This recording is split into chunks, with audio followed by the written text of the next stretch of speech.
Querido e gentil leitor, bora falar sobre a segunda parte da quarta temporada de Bridgerton.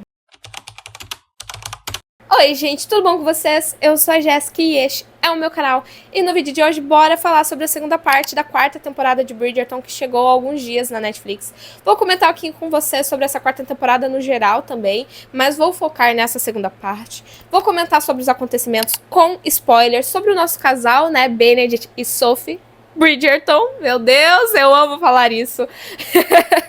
E eu estou muito empolgada para falar com vocês sobre essa temporada, porque eu amei essa adaptação. Eu estou apaixonada e quero muito comentar com vocês sobre os acontecimentos. Vou tentar focar nos maiores acontecimentos, apesar de serem muitos, né? Mas eu espero muito que vocês gostem. Então, se vocês gostam de Bridgerton e outras séries, filmes, livros, doramas, a cultura pop no geral, não se esqueça de se inscrever no canal, me seguir nas minhas redes sociais, que vai estar passando aqui na tela, e os links vão estar todos na descrição também, rumo a 1000 inscritos. Então, se vocês puderem me ajudar, eu agradeço muito. E também não se esqueça de comentar quem vocês acham que vai protagonizar a próxima temporada, Heloise ou Francesca. Gente, eu estou tão, mas tão feliz por essa quarta temporada. Eu me sinto muito, muito feliz. Nos vídeos anteriores, tanto da primeira parte quanto do react do trailer, eu comentei com vocês que eu tinha...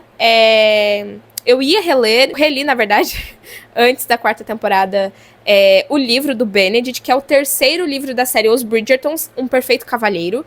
Eu reli ele porque, gente, eu li a série de Bridgertons há uns 5 anos, então assim, não me lembrava de todos os detalhes, então resolvi reler pra eu ter essa noção, né, de acontecimentos e não confundir eles na minha cabeça, porque eu queria realmente ver se essa temporada ia ser fiel, e na minha opinião, foi muito fiel ao livro. Houve sim mudanças, mas que foram mudanças que não atrapalharam em si a história do Benedict e da Sophie. Na minha opinião, teve mudanças que foram pra melhor, né, e outras eu queria que fosse um pouquinho diferente, mas ainda assim eu fiquei feliz e fiquei satisfeita com o resultado final. Eu gostei muito da trajetória do Benedict e da Sophie, da forma como foi desenvolvida a história deles, sem contar, gente, que eu preciso elogiar novamente, porque todo vídeo eu estou elogiando os atores do Benedict e da Sophie, que é a Yaren e o Luke. Temos 2 Luke no elenco, né? Mas é o Luke que interpreta o Benedict. E assim, gente, que entrega maravilhosa, sabe? Que entrega maravilhosa. Eu estou amando ver os atores nas redes sociais, interagindo com suas... por meio de entrevistas, encontrando fãs nas ruas, e muitos eventos que eles estão entregando química tanto fora quanto dentro da série, e eu acho isso maravilhoso, de verdade. Eu amei a entrega deles, e eu sempre falo isso, que a gente consegue ver pelo personagem a entrega do ator, e como o ator ou a atriz gostam daquele personagem, entregam ele, porque é o que a Yaren e o Luke fizeram, né, gente? Eles entregaram o Benedict e a Sophie perfeitamente. Essa temporada foi uma temporada, eu sinto que muito mais emotiva. Não que Bridgerton não seja dramático, tem muito drama durante as temporadas e tudo mais. Sinto que essa temporada foi uma temporada com muito drama, ela foi muito emocionante em muitos momentos, assim, facilmente você poderia se emocionar em muitos momentos, na verdade. Eu me emocionei, né, principalmente nessa segunda parte, eu me emocionei muito, muito mesmo. Foi uma segunda parte que trouxe um misto de emoções, a gente ficou feliz ali pelo casal, mas a gente teve momentos muito tristes, com mortes ali de um dos membros da família, então foi algo muito pesado, assim, sabe? Principalmente o episódio 7 foi um episódio muito emocionante, com uma carga dramática absurda, e todos eles entregaram tudo. Tudo e muito mais. Então, bora falar sobre os acontecimentos. Eu fiz umas anotações aqui no iPad. Eu não fiz um roteiro, tá, gente? Eu não estou fazendo um vídeo aqui com base em roteiros e não sei o quê. Eu só marquei aqui os acontecimentos mesmo que mais se destacaram pra mim nessa segunda parte, que eu gostaria de comentar aqui com vocês. Então, assim, a primeira parte foi finalizada ali de uma maneira bem impactante, né? Porque a gente teve o Benedict se declarando pra Sophie e, ao mesmo tempo, tivemos ele fazendo uma pergunta que tirou o brilho tanto da Sophie quanto de quem tava assistindo, que era: quer ser minha amante, Sophie? E eu gostei muito da forma como foi trabalhado nessa segunda parte esse tópico, porque muitas pessoas se revoltaram, principalmente as pessoas que nunca leram os livros, e eu entendo super, porque querendo ou não é uma surpresa, ainda mais pra quem não leu os livros, você assistir aquela cena, toda aquela declaração, uma coisa tão impactante e simplesmente terminar daquela maneira, né? Se a gente teve o brilho, assim, apagado, imagina a Sophie que tava ouvindo isso. Mas é uma cena que acabou acontecendo um burburinho ali na internet, porque muitas pessoas estavam indignadas com o Benedict. Meu Deus, como ele pôde fazer isso? Meu Deus, ele foi um completo de um babaca. E eu gostei muito, como eu falei, da forma como foi trabalhado esse tópico nessa segunda parte. Esses 4 episódios trabalharam bastante essa frase dele e eu gostei muito disso. Eu já comentei sobre isso na primeira parte de Bridgerton, mas eu vou falar novamente. A questão de ser amante ali de um cavalheiro naquela época é um pouco diferente do que a gente vê o termo amante hoje em dia, né? Porque naquela época, sim, um cavalheiro poderia muito bem ser casado e ter uma amante. Infelizmente, é algo, né? Vamos concordar aqui. Acabava sendo bem comum, infelizmente. E também esse termo era utilizado para outra questão também, que era um cavalheiro que não poderia assumir aquela moça, né, por milhares de questões, talvez pela classe social ou outros motivos. No caso da Sophie, é que ela era uma criada, ela é uma aia, eu posso estar errada, mas ela é uma aia, né? Se não me engano. E ela é uma filha ilegítima. Só que o Benedict não sabia dessa informação ainda até o momento. Mas ela é uma filha ilegítima. O que quer dizer que o Benedict, né, com a classe social dele, a importância que ele tem ali e tudo mais, o quanto a família dele é popular, ele não poderia assumir a Sophie na frente de todos, porque a consequência não acabaria só nele e na Sophie, e sim na própria família dele. Então, assim, naquela época, todos ali iriam falar mal da família dele. O nome Bridgerton seria manchado, né? E não só o Benedict e a Sophie sofreriam as consequências, como eu comentei, mas também a família dele. As irmãs dele poderiam até ter dificuldades em se casar, né? Achar um bom pretendente, porque a família estaria com o nome manchado, vamos assim dizer. A mãe dele estaria, os irmãos e tudo mais. E principalmente, obviamente, a Sophie seria muito mal falada. Até mesmo a própria Sophie fala isso na série, né? Que ali, ela, como criada, como aia, ela é uma pessoa respeitável, entende? Mas a partir do momento que ela se envolver com o Benedict e se tornar a amante dele, ela vai ser muito mal falada e vai ter meio que o nome dela manchado ali diante da sociedade.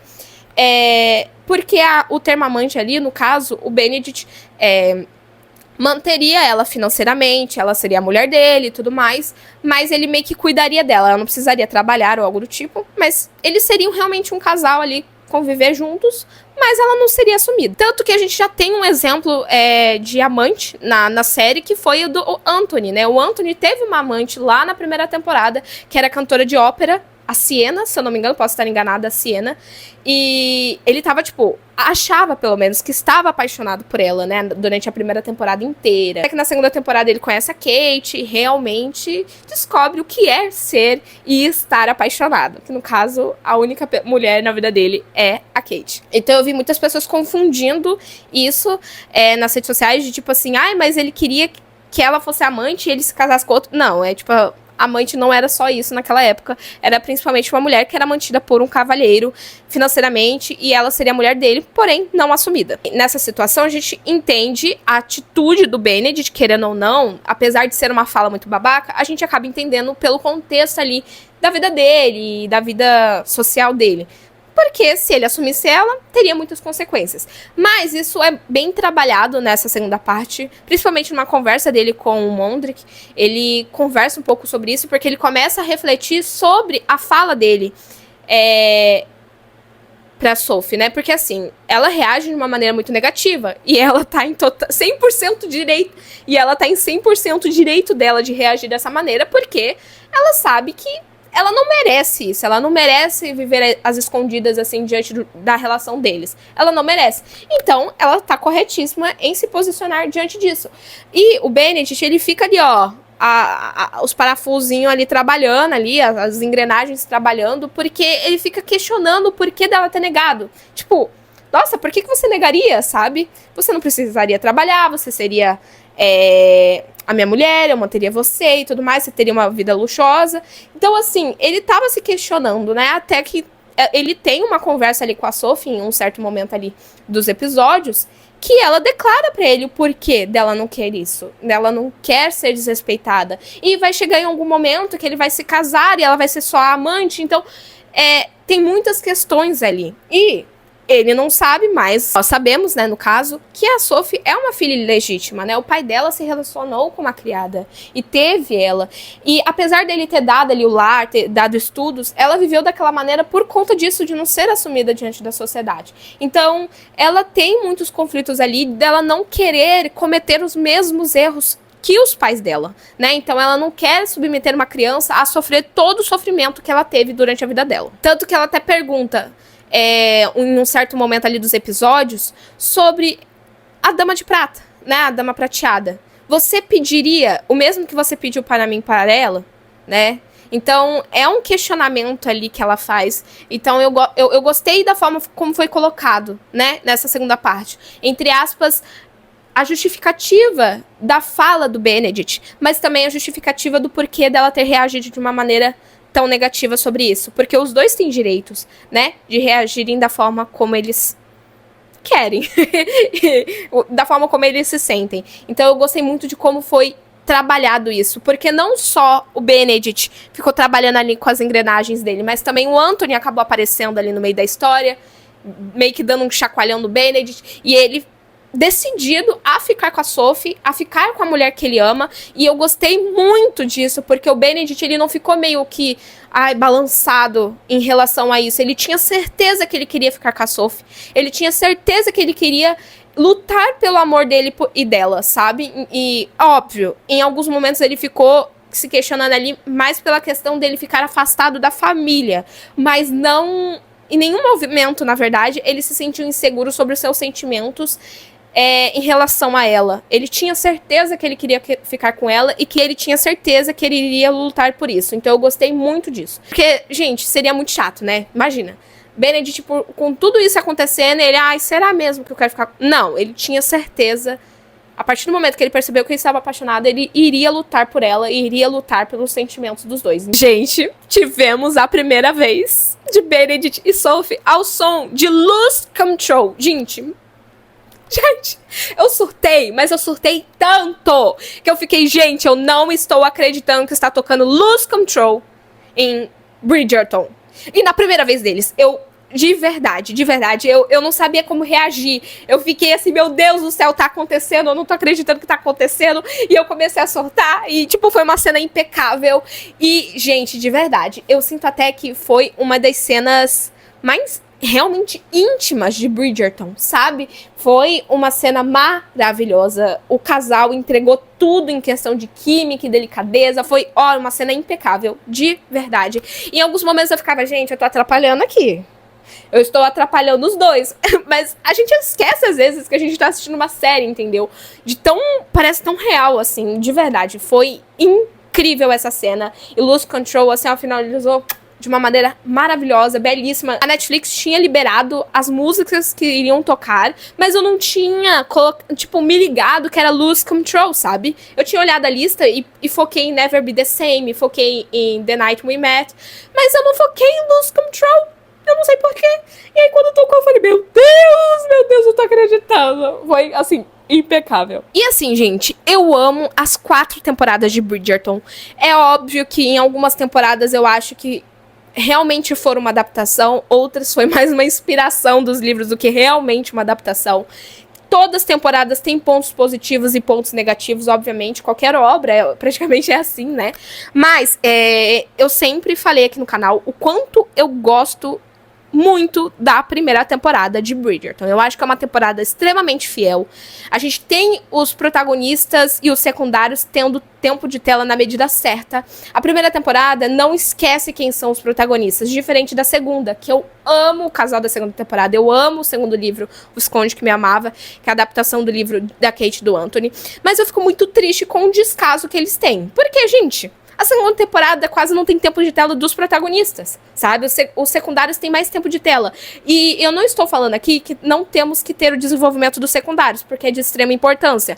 Porém, a gente não pode esquecer quem são os protagonistas. E eu sinto que Bridgerton esquece, às vezes, quem são os protagonistas. Já a terceira temporada, que é um dos meus casais favoritos, Pauline, eu sinto que eles acertarem muitas coisas que eles tinham errado na segunda, eles acertarem alguns pontos, como colocar pontos principais e cenas principais do livro do Colin e da Penélope, mas ainda assim eles não estavam sabendo manejar ali os secundários com os protagonistas. E eu sinto que eles acertaram muito nisso nessa quarta temporada, em quem são os protagonistas. Tivemos Benedict e Sophie e os secundários de uma maneira muito bem balanceada. Eles não se esqueceram de quem realmente eram os protagonistas, que no caso Benedict e Sophie. Eu senti que eles souberam manejar, sabe, o tempo de tela dos secundários com os protagonistas nessa quarta temporada. Tivemos muitos momentos principais ali do Benedict e da Sophie, com cenas extremamente marcantes do livro, né, que são cenas que os fãs estavam esperando muito, como a cena do lago, a cena do baile, a cena da banheira, a cena... Deixa eu ver, teve várias cenas, né, na verdade, que muitas pessoas estavam esperando. A cena da delegacia. Então, eram cenas que os fãs estavam esperando, inclusive eu também como fã. Então, eu sinto que eles conseguiram colocar esses tópicos, fizeram mudanças sim, né, porque, gente, é uma adaptação, vamos ser realistas, não tem como ser copia e cola, porque muitas coisas não funcionam, que funcionam do livro não funcionam na série ou no filme, ou algo do tipo. Mas eu sinto que mesmo com as mudanças, que teve algumas eu senti que eu queria mais coisas daquela cena, ou até mais coisas fiéis ao livro. Eu senti, mas não que a cena tenha sido ruim de alguma maneira. Mas foi diferente. Gostei muito que a partir do momento que o Benedict teve certeza que queria ficar com a Sophie, ele preparou toda uma surpresa ali pra ela, ele se declarou, e ele falou também sobre a sua sexualidade, né? Foi um momento muito sensível e um momento muito delicado, sabe? Eu gostei muito da troca que eles tiveram nesse momento. Ele falou sobre ele se relacionar, já se relacionou com mulheres, com homens, e eu gostei muito da frase da Sophie, né? Porque ela falou assim, o amor é sempre um motivo de orgulho. E o mundo precisa mais de amor. Então, foi uma troca maravilhosa nesse momento. Foi um momento muito importante para a história deles. Porque, antes disso, a Sophie fala que, para eles ficarem juntos, eles precisam se conhecer. E eu gostei muito do quanto o Benedict ficou confortável em falar sobre seus sentimentos para ela. Ela e ele se respeitam muito, muito mesmo, em várias questões ali. Então, eu gostei muito, porque só mostra o quanto eles confiam um no outro e o quanto eles respeitam o outro. Isso é muito recíproco. Mas as coisas começam a desandar ali, porque a família do Benedict, principalmente o Anthony, ele fica questionando o Benedict sobre os sentimentos dele pela Sophie e tudo mais. E o Benedict fica, não vou desistir da mulher que eu amo. Não vou desistir da mulher que eu amo. Porém, a Sophie acaba escutando. E ela fica muito mal por criar essa intriga ou criar essa desavença, vamos assim dizer, entre o Benedict e a família dele. Sobre essa questão dele ter que se afastar da família para ir pro campo. Tanto que ele faz essa surpresa, né? Faz o desenho ali do chalé, que é o nome Meu Chalé, é o nome do chalé dele, e ele coloca Nosso Chalé. Foi um detalhe muito bonito, muito significativo pra eles, e ele mesmo fala, não, a gente vai pra lá, a gente vai ficar juntos e tudo mais, eu venho visitar minha família. Ela não quer que ele se afaste da família dele, porque uma das coisas que a Sophie mais admira é a família do Benedict, né? O quanto eles são unidos, o quanto eles se amam, querem o melhor um para o outro, diferente do que ela viveu, né? Família disfuncional, querendo ou não, que ela cresceu, né? Porque, querendo ou não era uma família, porque a madrasta não tratava ela como tal, mas ela admirava muito, né? Ela admira a relação dos Bridgertons, então ela não queria ser a pessoa que vai atrapalhar essa relação deles. Tanto que temos, né, a Sophie decidindo ir embora e tudo mais. Só que, depois da primeira vez deles, eu achei bem interessante, inclusive, esse momento, porque a Sophie fica assim, meu Deus, será que eu tô grávida? Será que eu não tô grávida? Porque se ela tivesse realmente grávida, ela teria que realmente se tornar amante do Benedict, porque ela deixaria a criança dela desamparada, apenas com ela, sem um pai. Então, ela tava meio que esperando pra ter a confirmação. Quando ela percebe que ela não está grávida, ela decide ir até o Benedict e encerrar a relação deles, já que ela não se engravidou e tudo mais. E ela acaba deixando claro até pra ele que ela é uma filha ilegítima, porque até então o Benedict não sabia, então ele começou a entender um pouco melhor o porquê do receio dela de tantas questões ali que estavam sendo trabalhadas, né, durante a temporada. Então, ela deixa claro que ela não quer ficar com ele mais, tudo mais, porque apenas o amor não vai, né, segurar totalmente a relação deles, né, porque tem muitas outras coisas no caminho. Então, eu achei uma atitude, né, muito racional da parte dela. Por isso que eu gosto muito da Sophie. A Sophie é uma personagem que ela ama, ela faz de tudo ali pelo amor, mas ela também é uma personagem muito racional, sabe? Então eu gostei muito, muito mesmo. A Sophie é uma personagem que, tanto no livro, é incrível, quanto na série. Ela conseguiu ser ainda melhor na série. Como que pode, né, gente? É incrível essa personagem. Teve um momento que foi um momento de destaque pra mim da relação do Benedict com a família, que foi quando ele falou sobre a hipocrisia, né? Do amor dele ali e sobre a mãe dele sempre apoiar eles se casarem com a pessoa que eles amam e tudo mais. E finalmente, quando ele acha alguém que ele ama e que ele admira e que ele quer ficar junto, ele não pode, né? É impedido. Então eu gostei muito desse diálogo, desse momento de diálogo eu acho que foi na sala do escritório deles. Foi um momento bem impactante pra mim. Mostrou ainda mais o quanto o Benedict teve o desenvolvimento dele, porque a gente acompanha o desenvolvimento do Benedict desde a primeira temporada. Mas na segunda e na terceira foi muito bem mais trabalhado as suas questões, em questão da sua insegurança, porque o Benedict, ele tem muita insegurança e mostra isso nessa temporada, sobre a questão dele sempre ser o segundo filho, sabe? Sempre ser a sombra, vamos assim dizer, do Anthony. Um exemplo, tá, gente? A sombra do Anthony, um exemplo. Porque muitas pessoas... ele é o que tá cuidando agora das finanças da família, porque o Visconde, né, não está.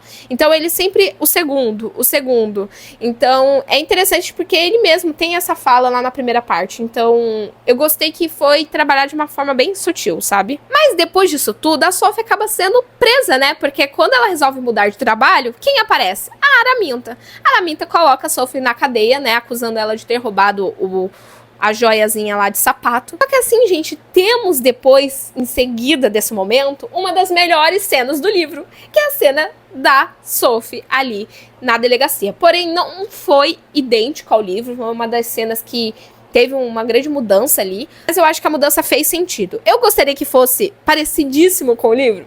Sim, gostaria. Mas não foi uma cena ruim, muito pelo contrário, foi uma cena muito impactante, porque a gente teve ali a Sophie passando a noite na delegacia por conta da Araminta. Depois tivemos o juiz se preparando para colocar ela, né, na prisão, totalmente, assim. E tivemos Benedict e Violet aparecendo para defender, entendeu? A nova integrante da família, entendeu? Eu achei muito engraçado que a Violet já falou: eu sou como que é? A sogra do Duque de Hastings, né? Então, assim, porque o Duque, ele, em questão de hierarquia, se eu não me engano, tipo, é só abaixo da rainha. Então, assim, não tem ninguém entre Duque e rainha. Depois do Duque, já é a rainha. Então, assim, é uma posição de muito respeito ali na sociedade. Então, quando eles falam isso, é pra mostrar que eles vêm de uma família, querendo ou não, influente, né? Então, a gente teve esse impacto ali da cena deles protegendo e querendo cuidar da Sophie. Foi uma cena maravilhosa. Eu gosto muito de ver os momentos que as pessoas provam pra Sophie e mostram pra ela o quanto amam ela, porque ela se sente muito... Na verdade, ela se sentiu muito solitária a vida toda.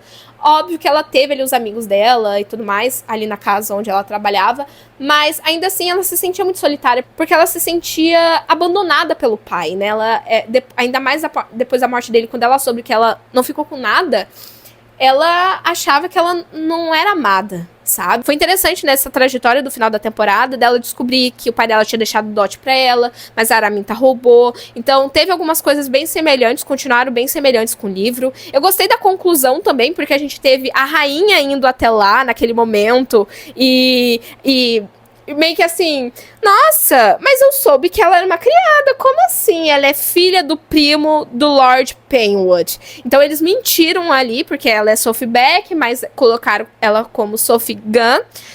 pra meio que, tipo assim, manipular ali a sociedade de alguma maneira e mentiram na cara dura pra rainha, tanto que ela dá até risada, ela fica, vou fingir que eu acredito na mentirada de vocês? Vou fingir que eu acredito na mentirazinha de vocês, porque eu gostei de vocês, gostei, quero ver esse casal feliz, entendeu? Quero ver esse casal se casando, porque a gente teve esse momento dela dando risada, né, na descoberta ali, na hora dela conhecer a Sophie.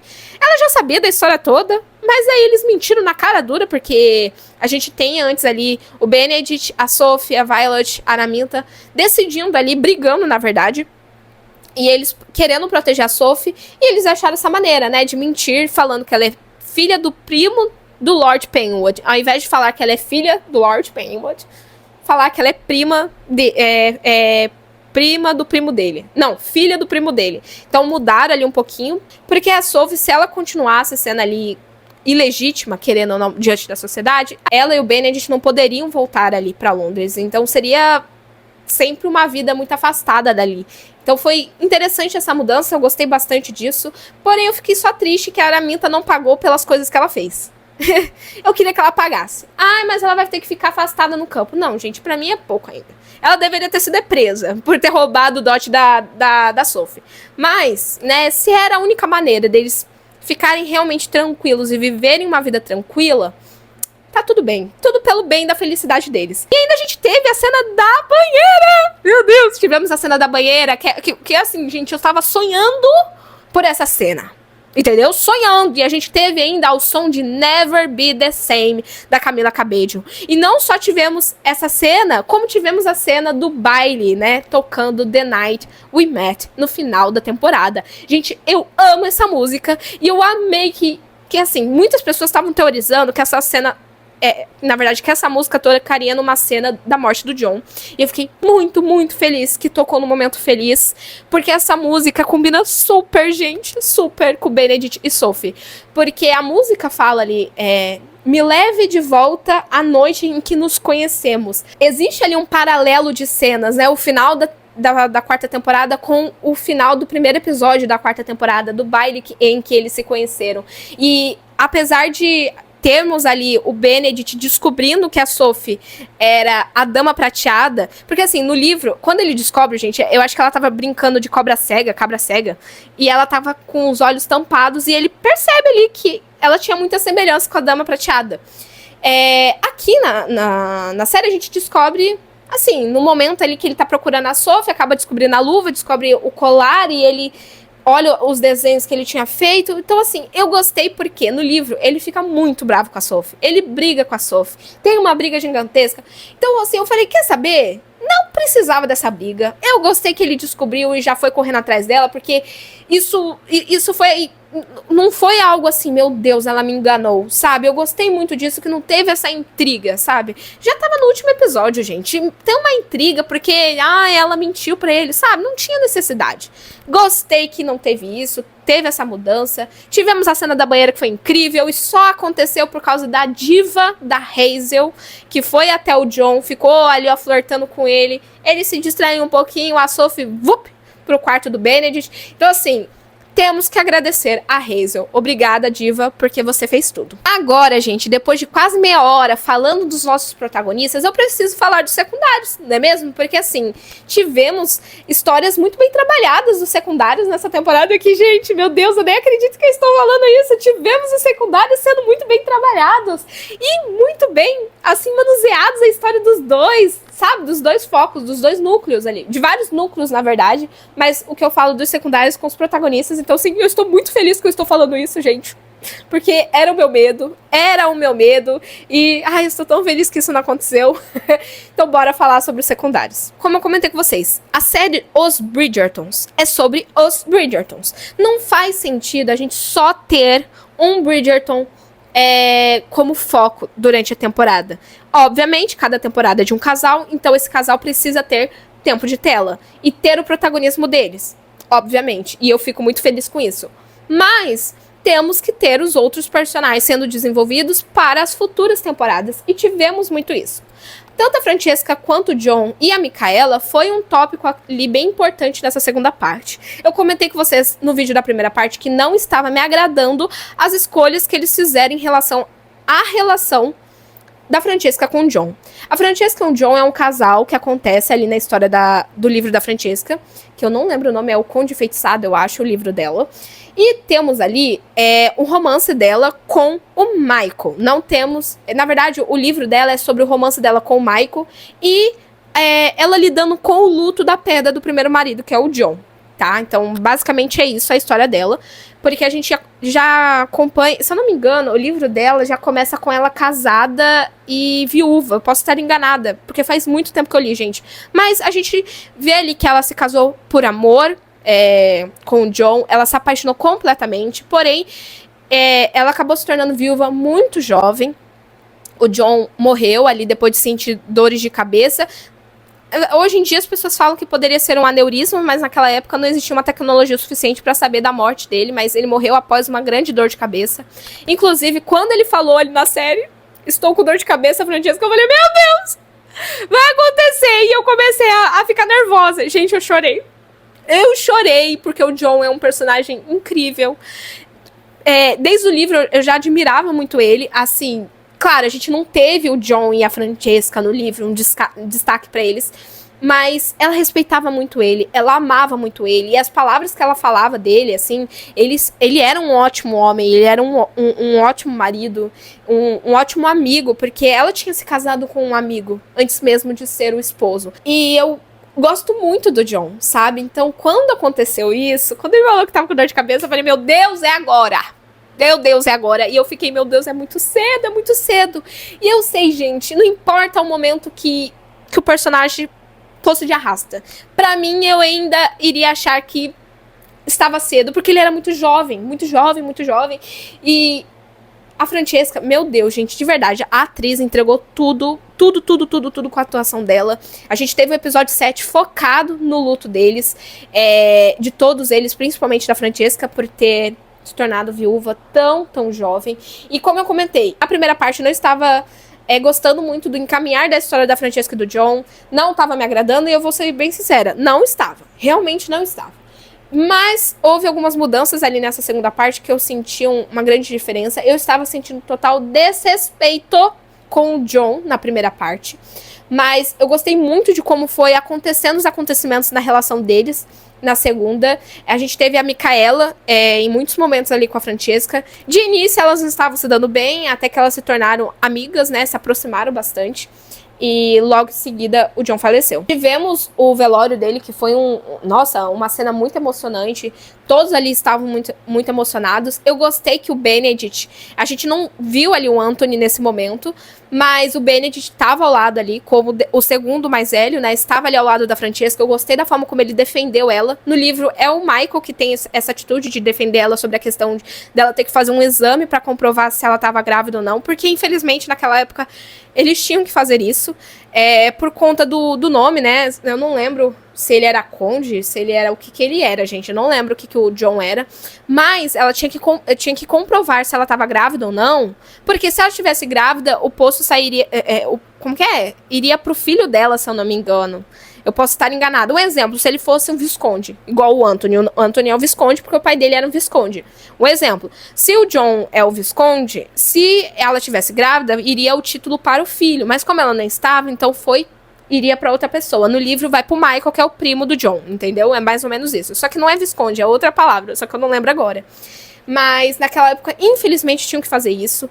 E a Francesca se sentiu ali muito mal por aquela situação. O Benedict não conseguiu evitar aquilo, né? Ele protegeu ela e foi um momento, assim, maravilhoso. E como eu falei pra vocês, a gente vê a evolução do Benedict desde a primeira temporada em muitas questões sendo trabalhadas dele. Então, eu amei esse momento, assim, de verdade, dele protegendo a irmã, de protegendo a família. Foi um momento bem delicado dela ali com a Violet e a Heloise.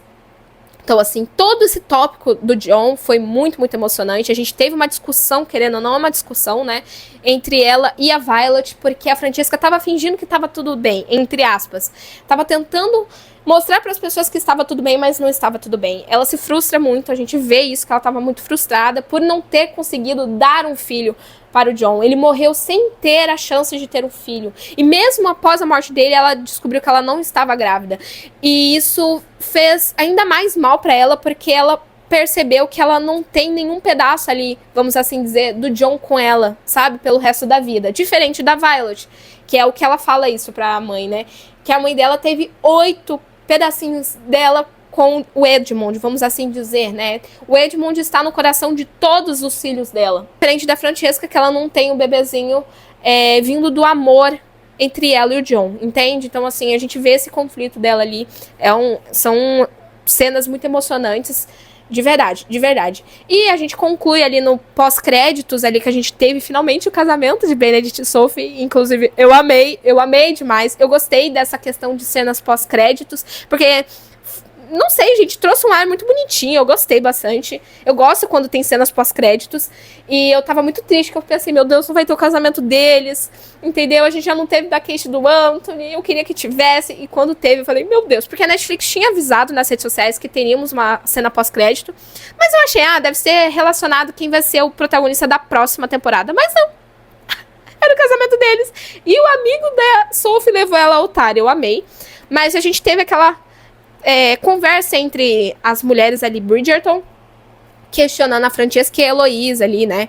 Tipo, quem vai ser a próxima a se casar, né? E aí a Penélope, então, Francesca, você vai se casar novamente? E ela, eu já vivi meu grande amor. Sabemos que a história dela ainda vai acontecer com a Micaela, né? Porque houve essa mudança. Nos livros é o Michael, mas na série vai ser a Micaela. Não sei como eles vão trabalhar isso, porque o livro da Francesca é sobre luto, é sobre tentar engravidar ali, então tem muitas questões sendo trabalhadas no livro dela. Eu acho que é um dos livros mais dramáticos ali de Bridgerton, então, e emocionantes, né? O tópico principal ali é sobre o luto, então eu estou curiosa para saber como a série vai adaptar isso. Eu acho que nem vão usar muito com base o livro, talvez só uma inspiração mesmo.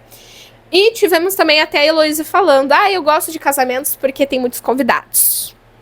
Mas ela falou sobre ser convidada e não sobre ser a noiva. Então a gente tá assim. Então o Fendo tá assim. Será que ela vai ser a protagonista da próxima? Se não vai? E assim, eu já tô me preparando, tá, gente? Porque essa semana, inclusive ontem, eu terminei de reler o livro da Heloísa, tá bom? Terminei de reler o livro da Heloísa. Eu amei reler. E eu quero ainda mais a história dela, gente. Porque se for seguir os livros, a 5ª temporada seria o 5º livro, né? O livro da Heloísa. Que é Para Sr. Philip com Amor. Então faz sentido ser a próxima dela. Mas já tivemos uma mudança entre Benedict e Colin ali nas temporadas, então não sei como vai funcionar isso. A Kate e o Anthony são papais agora, e eu fiquei tão feliz com isso. Eu senti muita falta deles na primeira parte, eles quase não tiveram tempo de tela, e eu acho que é muito conflito de agendas também, talvez, mas tivemos pelo menos um momentinho deles ali em família, sendo papais. Eu assim, fiquei muito feliz, aqueceu meu coração. É um casal muito injustiçado, é um casal que não teve o tempo de tela que merecia na segunda temporada, que é a temporada deles. Eu queria ver mais eles, né, na série, infelizmente não temos, mas eu fiquei muito feliz de ver eles sendo papais. Digo mesmo de Colin e Penélope, porque assim, gente, mesmo eles não sendo os protagonistas dessa temporada, eles conseguiram entregar uma história maravilhosa entre os dois, porque eles são papais, e a gente vê a trajetória ali da Penélope, porque ela decide não ser mais a Lady Whistledown. Na verdade, não ser, não. Aposentar ali a Lady Whistledown, porque ela quer se dedicar a escrever seu livro, seu romance. Mas isso acaba entrando em conflito entre ela e a rainha e tudo mais, tanto que no final da temporada a gente descobre que tem outra pessoa se passando pela Lady Whistledown. E eu já quero que vocês comentem aqui embaixo o que vocês acham que tá se passando pela Lady Whistledown. Muitas pessoas estão comentando que talvez seja a Heloise, ou tem pessoas falando que talvez seja a Hyacinth. Depois que ela se fantasiou ali de criada, ela ficou, será que eu se torno a nova Lady Whistledown? Ou até mesmo a Alice Mondrick. Sim, tivemos um grande destaque nessa temporada da família Mondrick. Inclusive, eu já tinha comentado com vocês que na primeira temporada fez sentido a família Mondrick ali ao lado do Simon, porque eles eram amigos. A partir da segunda temporada, da terceira, eu senti que eles estavam perdidos ali em questão da família Mondrick. Agora faz sentido ali a Alice Mondrick ao lado da rainha, tanto que ela até ajudou ali na história da Sophie e do Benedict. Então eu gostei da forma como foi trabalhada a história dela ali. Não só a história deles foram trabalhadas, mas também Heloise, Hyacinth e Gregory. Finalmente estou falando isso, gente. Eu gosto muito da Hyacinth e do Gregory. Eu amo o livro deles, que é os 2 últimos da série Os Bridgerton. Sou apaixonada pelo livro da Hyacinth e do Gregory. Inclusive, gente, o livro do Gregory é o mais caótico. Caótico, gente. Caótico. E eu amo. Gente, o Gregory é caótico porque ele é emocionado. Ele se apaixona por uma nuca. Só digo isso. Mas a gente teve ali a Hyacinth, os sentimentos dela sendo trabalhados, né? Porque logo, logo ela vai debutar. Logo, logo ela já vai estar na idade de debutar. A gente vê ali ela fazendo um mini baile ali, bem... vamos assim dizer, simples para os Bridgertons, né, comparado a outros bailes, mas não é realmente um baile porque ela não pode dar um baile, mas é mais uma festa com outros adolescentes ali para se conhecerem, tanto que o Gregory fica com um crushzinho, uma menina ali, e temos ela interagindo com o filho da família Mondrick também, então foi interessante essa questão porque a Hyacinth, ela tá muito empolgada e empenhada nessa questão de saber cuidar de um lar e tudo mais. A gente vê muito isso, só que ela acaba tendo uma discussão ali com a Heloise. E a Heloise passa essa segunda parte tentando se aproximar ali da Hyacinth.